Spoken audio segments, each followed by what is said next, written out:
नमस्कार बंधुरा रान्ना 360 चैनेले आपनारा सकले स्वागत। आशा करछि जे जेखाने आछेन सबाई भालो आछेन, सबाई सुस्थ आछेन और आमी एखन बर्तमाने एकटू भालो आछि।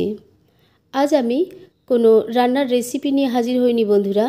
आज आमी तैरी करे देखाबो घरे मिक्सार मेशिने सहजेई किभाबे आतप चालेर गुड़ा तैरी करबेन। तो बंधुरा देखते थाकुन रोदे देওয়ার झमेला छाड़ाई घरे चाल धुए जल झरिए किभाबे 2 থেকে আড়াই ঘন্টার মধ্যেই ঝুরঝুরে आतप चालेर गुड़ा तैरी करबेन সেই ভিডিও देखते থাকুন। এর জন্য প্রথমেই আমি এখানে 2 কেজি মতন आतप চাল নিয়েছি। এটা মোটা দানার आतप চাল, আমি গোবিন্দভোগ চাল নেইনি। তো এখন এই आतप চাল আমি জল পাল্টে পাল্টে বেশ কয়েকবার ধুয়ে নেব। তার জন্য একটা বড় পাত্রে ঢেলে নিলাম। আমি এখানে একটা কড়াইয়ে চালগুলো নিয়ে জল ছেড়ে দিয়েছি। এবার চটকে চটকে 3 থেকে 4 বার ধোবো, তার কারণ आतप চালে বেশ গুঁড়ো থাকে। আর একটা কথা মাথায় রাখবেন, এই যে জলটা ছেড়েছি, জল ছেড়ে যে 3-4 বার আমি জল পাল্টে পাল্টে ধুচ্ছি আর এরপরে আমি সামান্য কিছুক্ষণ চালটা জলে ভিজিয়ে রাখবো। এই টোটাল সময়টা 5 মিনিট হবে। 5 মিনিটের বেশিও নয় কমও নয়, কারণ বেশি হলে চালটা যদি বেশি ভিজে যায় সেক্ষেত্রে মিক্সার কন্টেনারের নিচে লেগে থাকবে, চাল পেশাই করতে অর্থাৎ গুঁড়া করতে অসুবিধা হবে। এই যে এখন কড়াইটা তুলে নিলাম, কিছুক্ষণ ভিজিয়ে রেখেছিলাম অর্থাৎ জলটা এই যে ছেড়েছি আর এই যে ছাকলাম, এই সময়টা পুরো 5 মিনিট। এটা কিন্তু একটা গুরুত্বপূর্ণ তথ্য। আবার কম হলে কিন্তু চালে জলের পরিমাণ কম হবে, তাতে গুঁড়ো পড়তে অসুবিধা হবে। এখন এই ছাকনা কড়াইটা ওই কড়াইয়ের উপরে দিয়ে আমি জল ঝরতে দিলাম আর চালগুলো চারিদিকে ছড়িয়ে মাঝখানটা একটু ফাঁকা করে একটা গামছা দিয়ে ঢাকা দিলাম। ফিরে আসছি 20 মিনিট পর। 20 মিনিট পর ফিরে এলাম। দেখতে পাচ্ছেন ওপরের যে চালগুলো, এই চালগুলো ঝুরঝুরে হয়ে যাবে আর দেখতে পাবেন নিচের যে চাল থাকবে সেগুলো কিন্তু জলে ভেজা থাকবে। আমাদের প্রত্যেকবারই যেটা করতে হবে, নিচের চালগুলো অর্থাৎ ভেজা চালগুলো ওপরে নিয়ে এসে সমস্ত চালের সঙ্গে মিশিয়ে দিতে হবে। অর্থাৎ যে জলটা বারবার নিচে জমা হয়ে যাবে সেটা প্রত্যেকবারই সমস্ত চালের সঙ্গে মিশিয়ে দিতে হবে। অর্থাৎ সেই চালটা যাতে সব চালে মিশে সব চালই সমানভাবে একত্রেভাবে ভেজে। আবারও চালগুলো আমি মিশিয়ে নিয়ে চারিদিকে ছড়িয়ে মাঝে একটু ফাঁকা করে ঢাকা দিলাম। আবারও ফিরে এলাম 15 থেকে 20 মিনিট পর।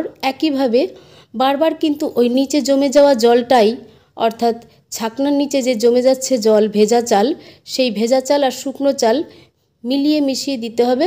আবারও ছড়িয়ে দিতে হবে, আবারও ছড়িয়ে ঢেকে দিতে হবে। এই পদ্ধতিটা মোটামুটি 2 ঘন্টা করতে হবে। অর্থাৎ 5 মিনিট আর 2 ঘন্টা, 2 ঘন্টা 5 মিনিটের পর আপনার চাল গুঁড়ো করবার জন্য তৈরি হবে। এই পদ্ধতিটা মোটামুটি আমি 2 ঘন্টা ধরে করেছি। এখন দেখুন চালগুলো কেমন ঝুরঝুরে হয়ে গেছে। তো আমি এখন হাতে করে আপনাদের দেখিয়ে দেব চালগুলো কত ঝুরঝুরে হয়েছে এবং হাতের চাপের সাহায্যে কতটা গুঁড়ো হয়ে যাচ্ছে।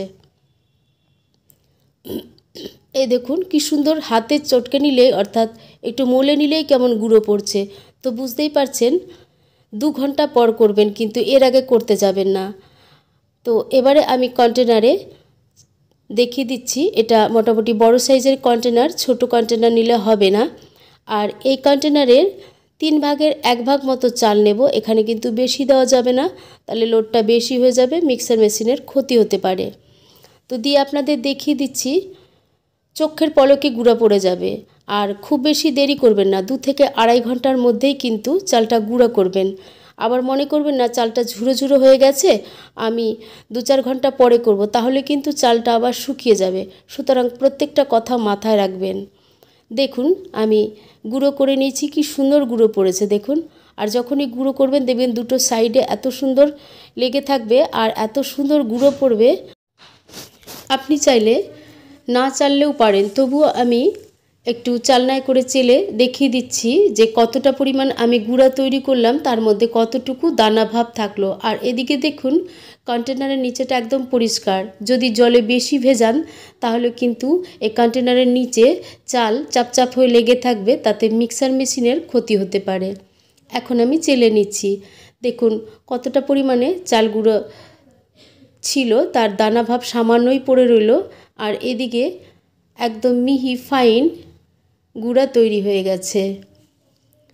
তো এবার যেটুকু চাল গুঁড়া রয়েছে সেটা আমি কন্টেনারে দেব, আর হাতে করে 1 আঁচল মতন চাল আর সামান্য কিছু চাল দিয়ে আবারও গুঁড়ো করে নিচ্ছি।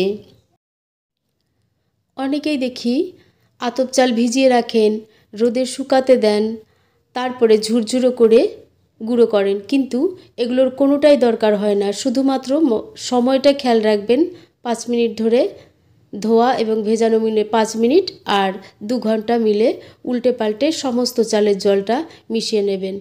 মোটামুটি 2 ঘন্টা 10-15 মিনিট পর আপনি গুঁড়ো করবেন। দেখুন আবারও কি সুন্দর গুঁড়ো পড়েছে, আর নিচে একটুও লেগে নেই। তবে খুব সুন্দর গুঁড়ো তৈরি হবে খুব কম সময়ের মধ্যে। মোটামুটি 2 থেকে 2.5 ঘন্টার মধ্যে আপনি সমস্ত চাল গুঁড়া তৈরি করে নিতে পারবেন।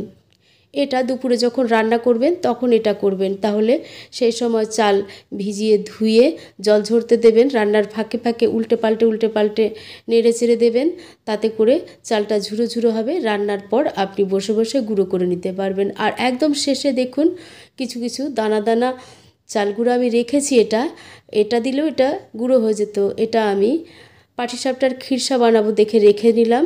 এখন রাত্রিবেলা কালকে আমি রোদে দেব। আর এদিকে 2 কেজি চালের গুঁড়া দেখুন কতটা পরিমাণ হয়েছে, এগুলোও কালকে রোদে দিতে হবে। তো বন্ধুরা, কোনো ঝামেলা ছাড়াই, রোদে দেওয়ার ঝামেলা ছাড়াই জল ধুয়ে জল ঝরিয়ে খুব কম সময়ের মধ্যে চাল গুঁড়া আমার তৈরি করা হয়ে গেছে।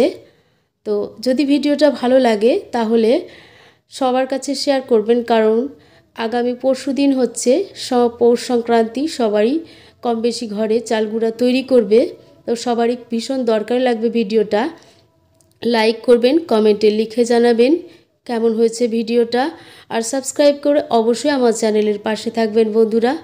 আবার হাজির হয়ে যাব নতুন কোনো রান্নার রেসিপি নিয়ে বা অন্য কোনো ভিডিও নিয়ে। ততক্ষণ সবাই ভালো থাকবেন বন্ধুরা। ভিডিওটা শেষ পর্যন্ত দেখার জন্য অনেক অনেক ধন্যবাদ।